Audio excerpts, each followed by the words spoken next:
Okay, welcome to your weekly corner, Späti. It's the 3-6 Mafia Coalition. What? That's sick. That's our name. Oh, did we change it? No, it was like in 2021 we decided this. Oh, I forgot about that. January, Yeah, that's because I've been. I don't forget things. It's a problem. I mean, I don't either. I just forget things I've said. Yeah, the podcasting fugue state is real.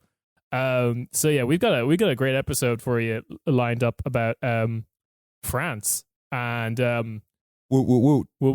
You may have seen they're up to some stuff. Oh yeah. Oh, absolutely, they are up to some stuff. We have on again a journalist and labor journalist and political journalist and author, Cole Stangler, coming on, a French-American journalist. So he will explain to us everything that's going on. Let's cut to the interview.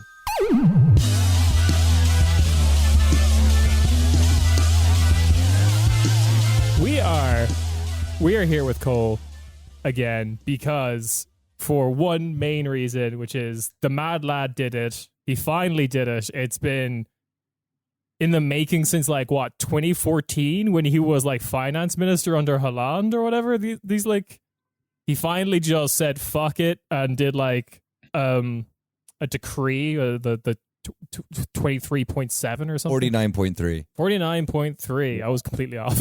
Yeah. Only reason I know that is because I've seen that number burning in literally people making placards and just lighting them on fire. Yeah. So Cole, for our listeners who don't know somehow what's happening in France, what's going on? Why is everyone so upset? Yeah, so we've had now for 2 months historically large demonstrations against Macron's attempt to hike the retirement eligibility age from 62 to 64. So we'd seen mass protests, for weeks on end. We finally had this pivotal vote coming up in the National Assembly to approve the reform that was last week.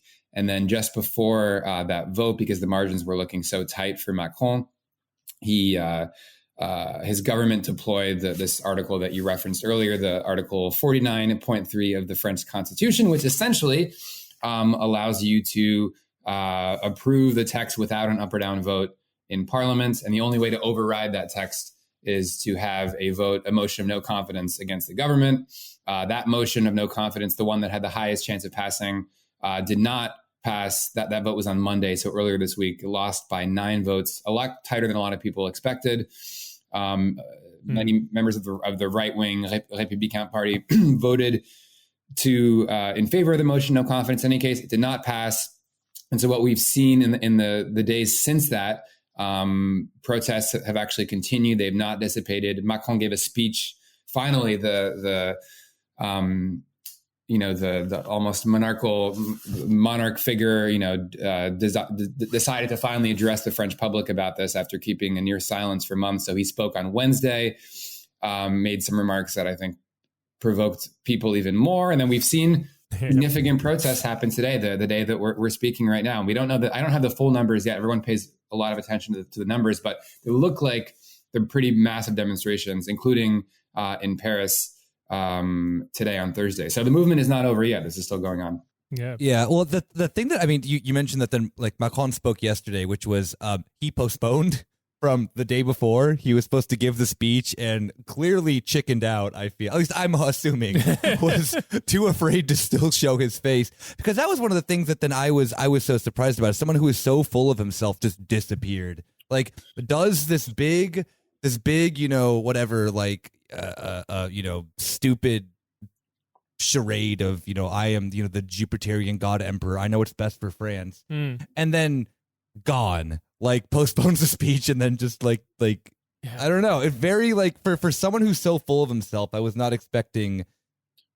I don't know. Yeah, it's very important if you're the king to very carefully measure when you're going to speak. So I think that's part of the strategy too. It was to say, why would he, dare interfere and waste his speech on this messy political process playing out in Parliament? And also the added benefit would be he could have his prime minister basically take the brunt of this, the same way that Edouard Philippe at the beginning of the Yellow Vest was sort of made the public face. This makes me think a lot of those early days of the Yellow Vest, in which Macron did not speak at the same time for weeks on end. Everyone was waiting for him to finally speak, and we finally had that happen in this case on Wednesday. And again, it was really, I think, or at least perceived by a lot of critics as being, tone deaf, condescending, just very classic Macron. Something he would never do, right? Yeah. A departure in form from Macron. Yeah. I still remember that time he lectured that kid for calling him Manu. That was a wild time. So is this the speech that he gave yesterday? Was that a direct to camera speech, or was this the interview that also happened, or those two separate things? No, it's the same. It's the same thing. So it was a televised interview. There was a lot of debate apparently in the Macronist ranks about how to do this, and eventually they decided to do a televised interview, and they decided to do it at 1 p.m. in the afternoon because, according to them, that's when older people and people outside in the provinces, quote unquote, outside of Paris, sit down for lunch and watch, and can hear the president. So that also is a sort of like condescending view, I think, of just the French public. It's this idea that this is how you're really going to reach the ordinary French people, is speaking at an interview in the afternoon. But they'll watch anything on their lunch break. Yeah. But so I don't know if you two saw this, but there was one clip from that interview that I saw that I quite loved, where halfway through the interview, underneath the table, he's very clearly taking off his very expensive watch, because I think he realized it was a bad look to be wearing. I think someone clocked the watch and said it was worth like 80K or something like that. Oh yeah, 100%. Yeah. Oh yeah. Macron for 100% has like a fucking like Patek Philippe or some shit like that. Yeah.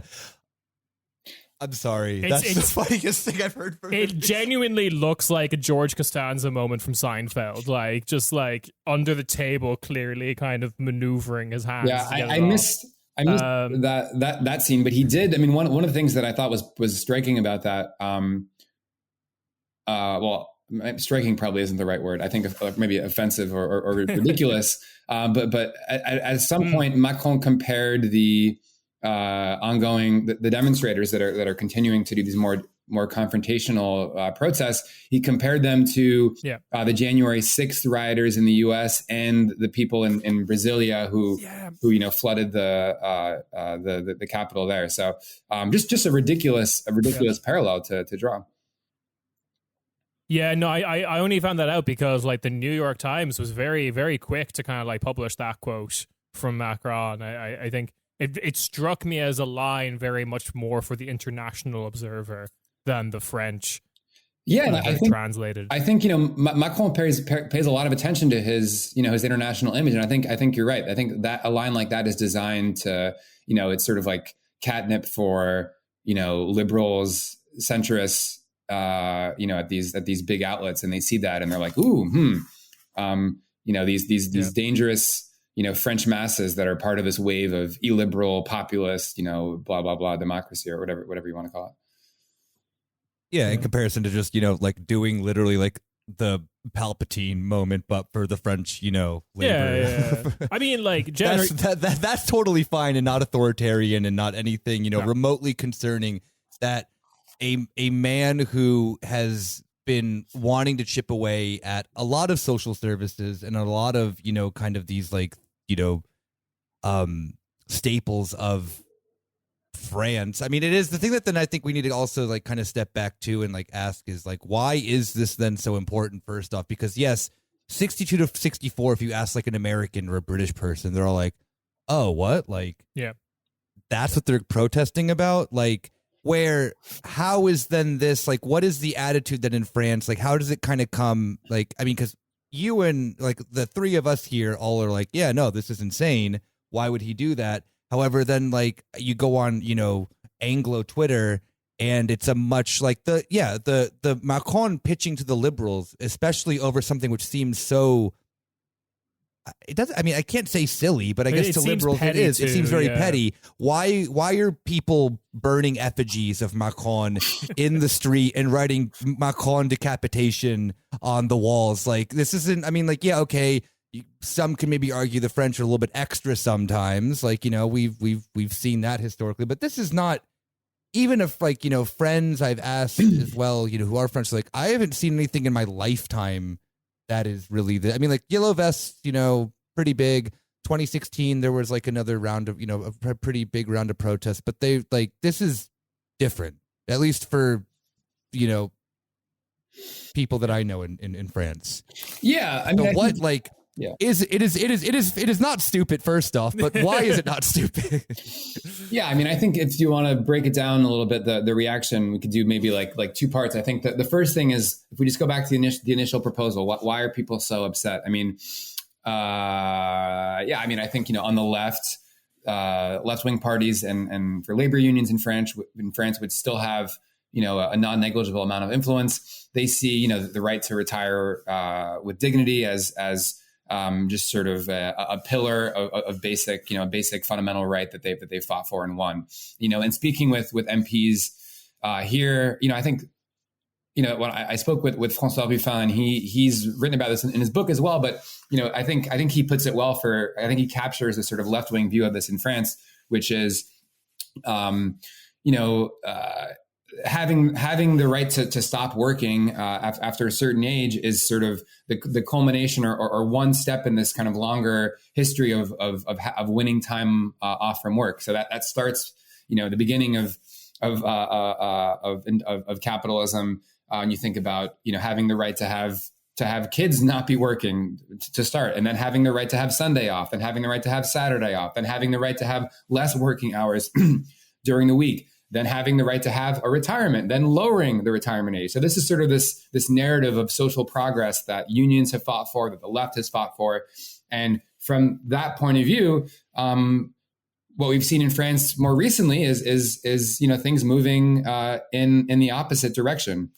Nicolas Sarkozy, the conservative president, raised the retirement age from 60 to 62. And so now Macron is raising it from 62 to 64 as sort of a continuation of this assault on this hard fought, hard won right. So I think for the left, this is a important, a super important issue. And then I think, obviously the protests go beyond just the left and the labor movement. Why are we seeing so much opposition? The French retirement system is pretty effective. And it's actually be interesting to talk with you guys about how maybe it compares to Germany. But, France has one of the lowest rates of senior poverty in the EU and the OECD. I think Denmark is the only country that has a lower rate.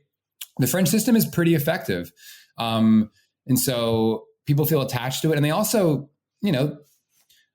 I think this in some ways can be interpreted as a conservative kind of point, but I don't think it is necessarily. People pay, relatively high contributions on their income to pay into the system because they know that at the end of the day, they get these benefits, and it's sort of part of the social contract. So I think that this is worth distinguishing the left, kind of ordinary people, quote unquote, who are not part of the left who feel attached to this system because they're obviously out in the streets. And then I think the final step to answer your question is, that was sort of the first wave of the movement, why people were upset. And I think what we're seeing now is not just opposition to Macron's move to try to hike the retirement age, but frustration at his complete lack of his unwillingness to respond to this mass movement that we've seen, his unwillingness to show any compromise.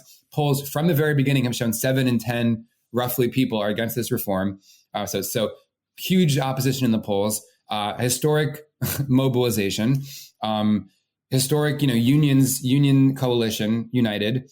And despite all this, Macron isn't budging. And I think that is sort of the final step that's kind of taken this and, it's pushed this into another dimension. So we're now beyond just the simple question of pensions, I think. Yeah, I mean, the thing that I found very interesting watching. So obviously, I did French in secondary school. It's not that good, but I've been watching kind of like round table discussions of this, and a little bit of a side. I'm the only freak out there who seems to still be watching Euro News, and every year or so they try to really rebrand and try to get people interested in Euro News again. They got a new show at the moment called Brussels My Love, which is they get a bunch of people in the Brussels bubble to discuss hot topics of the day. The last time they talked about the pensions in France was January 18th. So I listened to that one. Haven't done a new episode on it. I find that very strange. But anyway, January 18th, they had this huge discussion on it, and the people on it were like a Swedish person from the Center Party, which is an ally of Macron's, a Swedish journalist from like a relatively centrist conservative paper, and the only French person they had on was a tobacco lobbyist. So it was a great discussion all around, I must say. A lot of me getting kind of angry at my laptop, but then. So the thing that I found was missing from this conversation, and I think you talked about it quite well the last time you were on the show when we had you on to talk about the French elections, was that like, this isn't like, they were talking about it, and the New York Times article I read that was talking about it, and a lot of other things that I was talking about, really try to talk about this as if this was just kind of like in isolation, that like Macron was friends to the workers up until now, and not that like, maybe people are striking because this is one in a series of things he's done. The Swedish politician, an ally of Macron's, the Center Party, was very much talking about like, this has to happen because of the budget. We need to balance the budget. People are getting older, so we have to. It's like fairy tale of liberals. Yeah, absolutely. Like it is a right wing talking point, but, like, you know, or like an American neoconservative point in like completely bunk economics. It is very much like logic of austerity, blah blah blah. But the thing that struck me about it though was like, well, whose fault is that? Because one of the first things, and you pointed this out last time you were on our podcast, thank you very much, was one of the first things Macron did with his presidency was get rid of the wealth tax. Yeah. And just like kind of eliminate that from the budget, that source of income. So yeah, I guess we now have to raise the retirement age. Why do we have no money? How did this happen? Yeah, no, I mean, I think if you look at the political, context that we're in right now, Macron was reelected. We're coming out of this period of the pandemic. We're coming out of a period too where you had a handful of companies, a handful of individuals in France who got extremely rich because of the pandemic. Macron has repeatedly, his party has repeatedly fought against efforts to have what they call here a super profits tax, so a windfall profits tax. I'm speaking to you from Marseille, and we have the most profitable major company in France is based here, the CGM shipping company, which got fantastically wealthy because of the shipping logjam, like billions and billions of euros in unexpected profits. Total, the energy company, has been raking in record profits as well. And in this context where France is a very politically fractured country, where Macron did not have a sweeping mandate, certainly not in the legislative elections.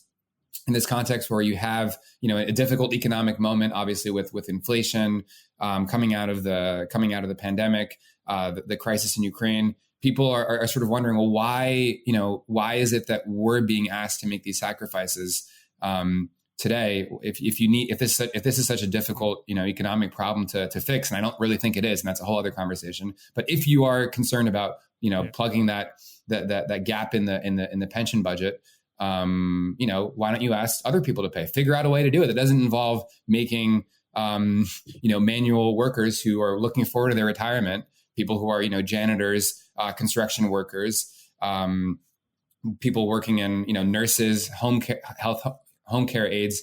Why is it on them to pay for this? And I think there's a lot of, frustration about the moment. And frankly, even I think I've said this before, talking to people, and I think a lot of observers were surprised, like, why, even if you're from the Macronist point of view, why would you propose this at this particular time? Just burn all of your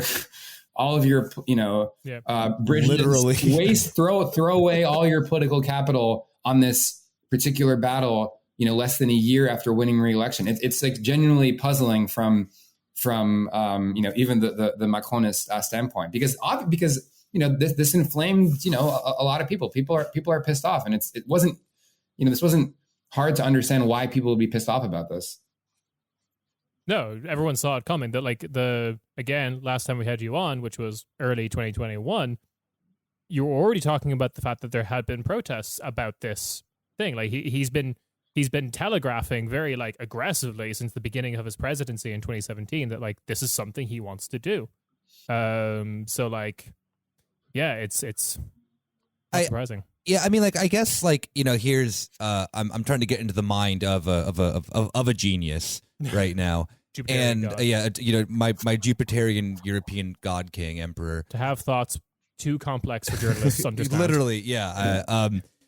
I mean, because Kieran and I have been we were spitballing around with like kind of wondering of like, hey, like, well, what has, I mean, like Macron's been pushing for, I mean, like you mentioned right now, just like the abolishing the wealth tax. Macron has been like, kind of hacking away at certain aspects of either, bringing in money or aspects of the welfare state. But also, like, for someone who is so full of himself, I find it very odd that then it's like his legacy is going to be a very bizarre one of pretty much this, it seems like, of Paris on, France on fire, and then his like hilariously bizarre attempts to try to make France like a bigger military power, and then that just get completely sidetracked or sidelined with the war in Ukraine. Yeah. Because remember before, I mean, I think before even the war started, Macron was the one trying to be like the arbiter of talking with Putin. And you had that hilarious clip of Putin being like, which now in hindsight is not so funny because the war happened, but he was saying, that then he's like, if I didn't want to be there for 7 hours talking to Macron, like, but in the end, it ends up just being like, oh, it was a business transaction between Macron and Putin for Wagner taking over Mali, and then so it's just like, at what point is Macron doesn't have to realize, and then the sense that like, okay, you know what, there is like, I mean, yellow vests is something that then obviously is a pretty, I mean, polarized now in hindsight, polarizing because the politics on the ground of it are so kind of all over the place. Macron didn't get the EU army like he wanted. That's like kind of still never probably going to happen either. And now he's going to have them like what is like, I like exactly in the sense that you do this right now in his like, a year after re-election. But your legacy is only going to be this now. Like, if you're so damn full of yourself and you're like really like such a, God, prince, emperor, king, Xerxes, like, I mean, I just don't get it. I really don't understand like how a guy can drop the ball so much and not at least like read the room for 2 seconds. And then also to the other, like mentioning in the sense that then that these people on the streets are like, the January 6th thing was like an extreme thing, but that they were also like the bastions of like illiberalism and stuff like that was what he was like, where he is the one physically, like, oh, that they don't represent the people, this and that and that. And it's like, 7 out of 10 people apparently support this, Where does he go from here? What is Macron's next move? What like another L is he going to collect at this point? Because I mean, like, yeah, I mean, I think so. It's mind boggling to me. To add to this, and Cole, I'd love to get your opinion on all of this. Like, I think obviously that moment in like February last year where like he was clearly, after Merkel retired, he was clearly trying to be the new leader of Europe. And now that moment has been scuppered by the invasion of Ukraine, and the new leader of Europe is America again. And so like that's kind of like changed a little bit. But then the thing that I think about the most is the 3 out of 10 people that like support this change, or like the even like staggeringly probably smaller number who support the change and also think this was the right way to do it.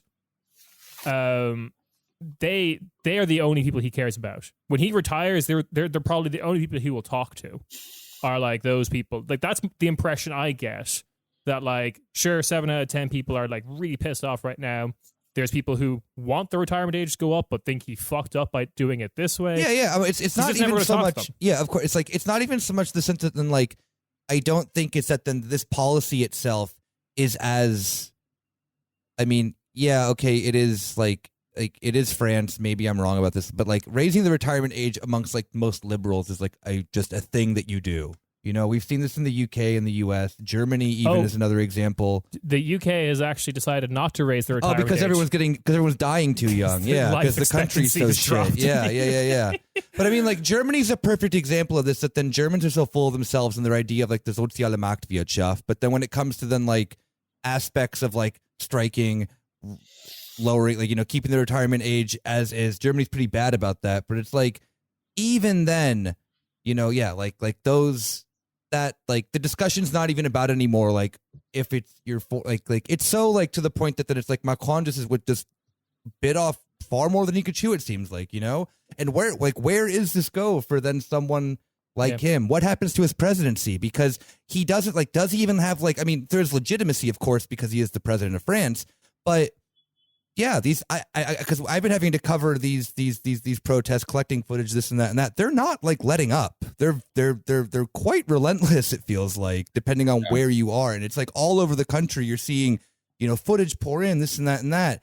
You know, and Macron's speech today did not ease any of that at all. Yeah. You know, like, what's the next step? Yeah, no, I mean, those are all good questions. I mean, I think, you know, I think from there, I think, you know, clearly they were just banking on this movement to collapse. They didn't expect it to go on for this long. So I don't know. I mean, it's a tough question. I think he's very disconnected without getting into too much, you know, like psychology and speculation. Like, I think from what people have said about him is that he's extremely disconnected. You know, I was speaking for a story with the head of the CFDT union, which is the very moderate.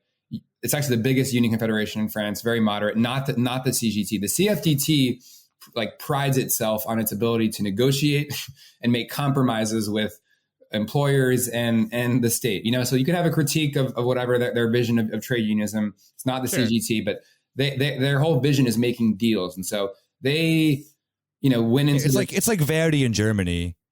Sure, yeah. They went into this discussion. Yeah, I know my German trade unionism less well, so I don't want to speculate about. That's no, just for the audience. Don't worry. Yeah.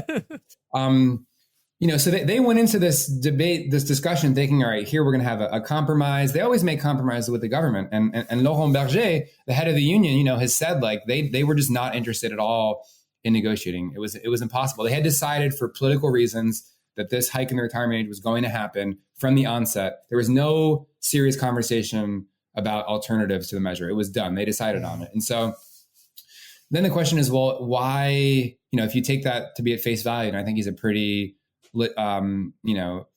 fair source on this point. He's not someone who wants to go out of his way to provoke the government. You know, if he's making that allegation, the question then is, why were they so convinced, you know, why are they so committed to this? And I think, you know, part of it is the tax cuts that they have done that, you know, to be fair, aren't only the wealth tax cut, although that was a very significant one. You have to address that drop in state revenue.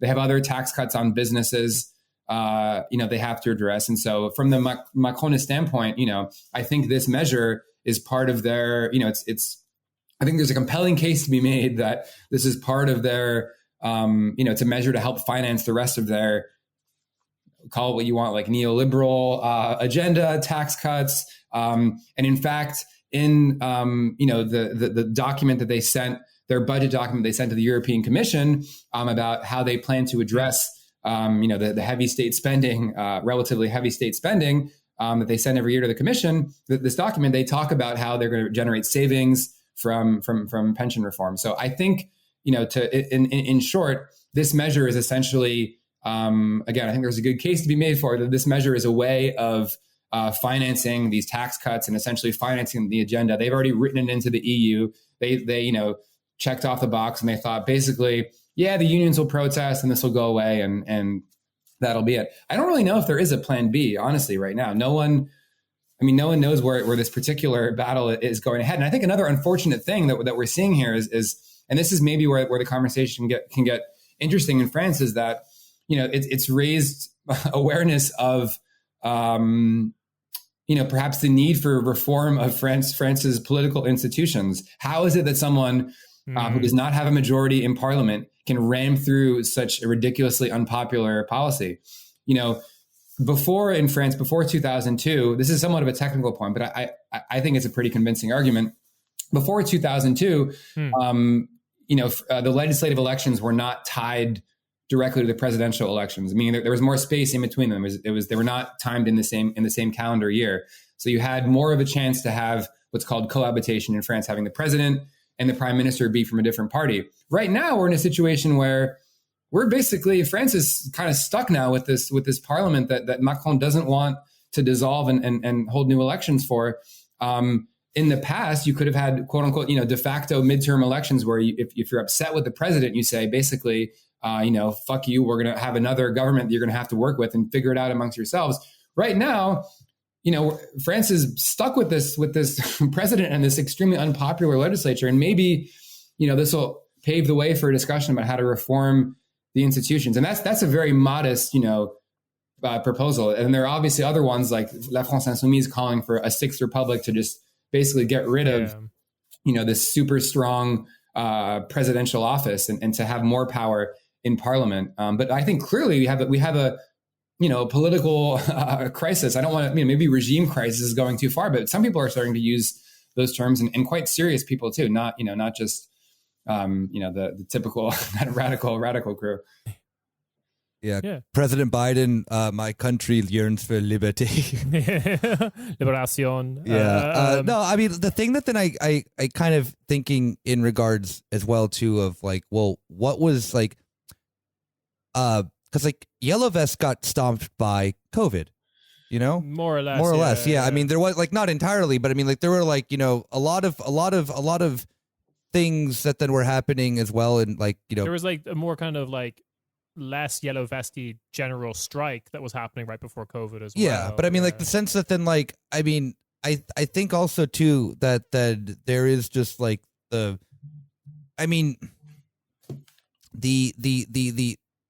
maybe then I don't want to speculate really, but it's just like there also is kind of just too within like the like Macronist mindset as well that then like, well, the last time we've had big protests, they didn't last very long because they also passed legislation that then made gathering outside illegal. Yeah, well, more or less. I mean, like officially or unofficially directed towards protests, but then the Smurfs got really mad about that. Yeah, the largest collection of Smurfs in the world or whatever. Yeah, we forgot about that insanity. No, new conspiracy, right? Lab leak theory is real, but this time France is going to do it again to make this protest go away. Exactly. Yeah, there's going to be like COVID 2 is going to happen because Macron didn't know what to do with this. But I mean, this is really like this crisis is coming out of the. I mean, we've mentioned all the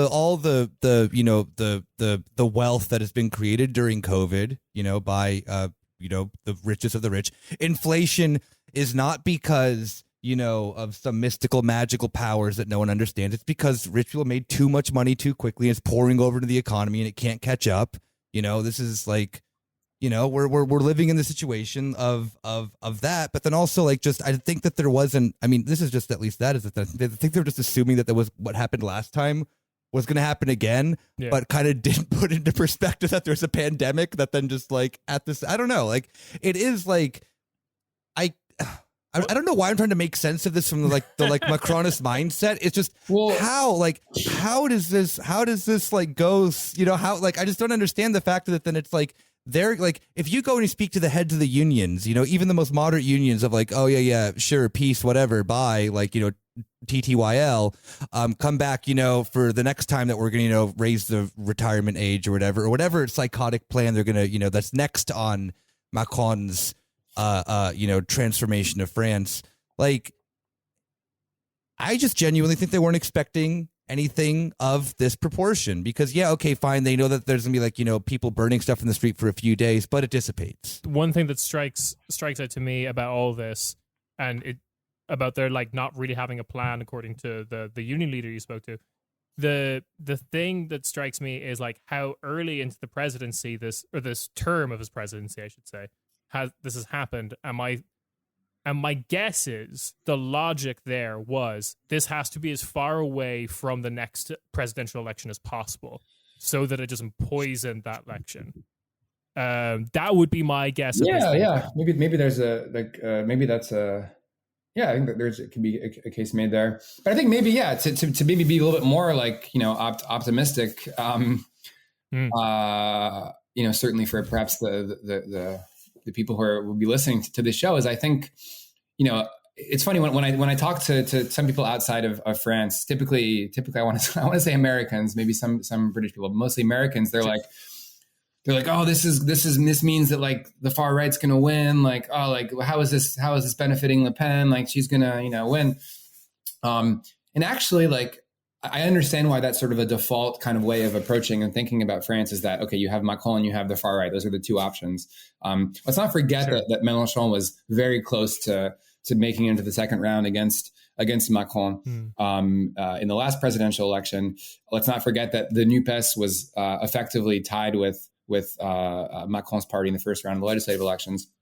If you look at this movement right now, this is not a movement that's being led by the far right. I know that's sort of like the kind of de facto way of reading angry French people burning things, but the movement here is being led by its labor unions, and now we have some maybe like spikier actions that are being led by, but still left-wing activists, maybe some anarchists. But trade unions and the left, those are the two forces that are behind this movement. If you go to the demonstrations, you're not going to see, at least people are not overtly, with like, RN, Rassemblement National, like, paraphernalia. It's just, they're not welcome. They're not there. So this movement is showing trade unionism is very much alive in France and can actually harness anger and opposition to the government.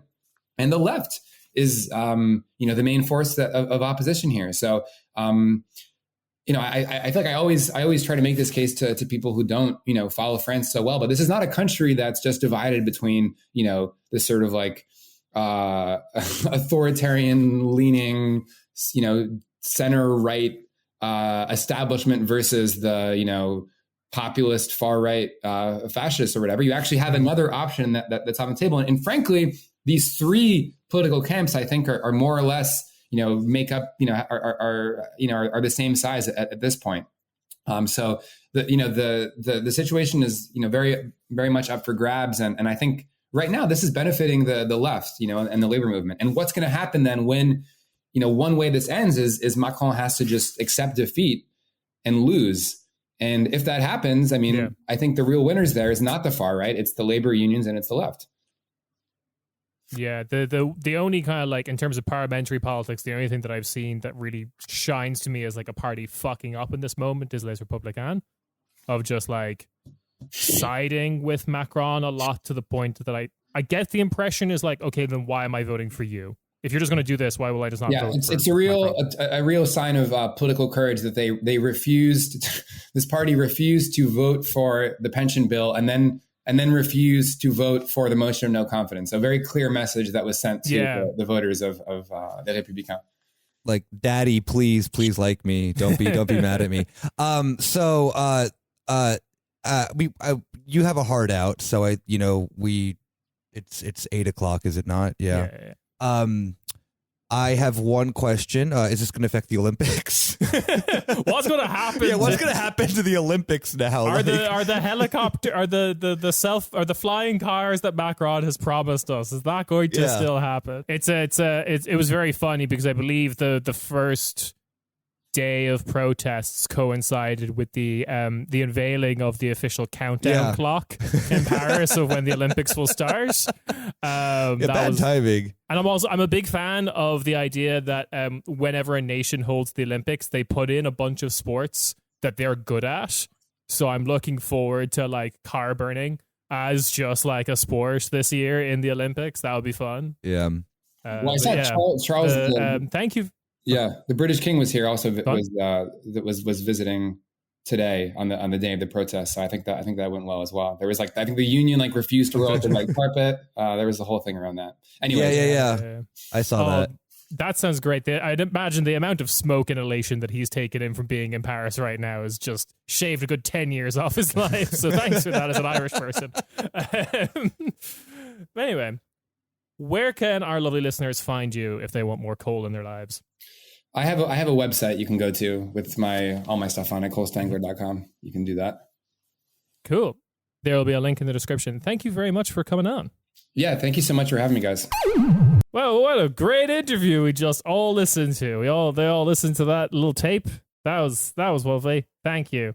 So we have just a quick announcement. Yeah.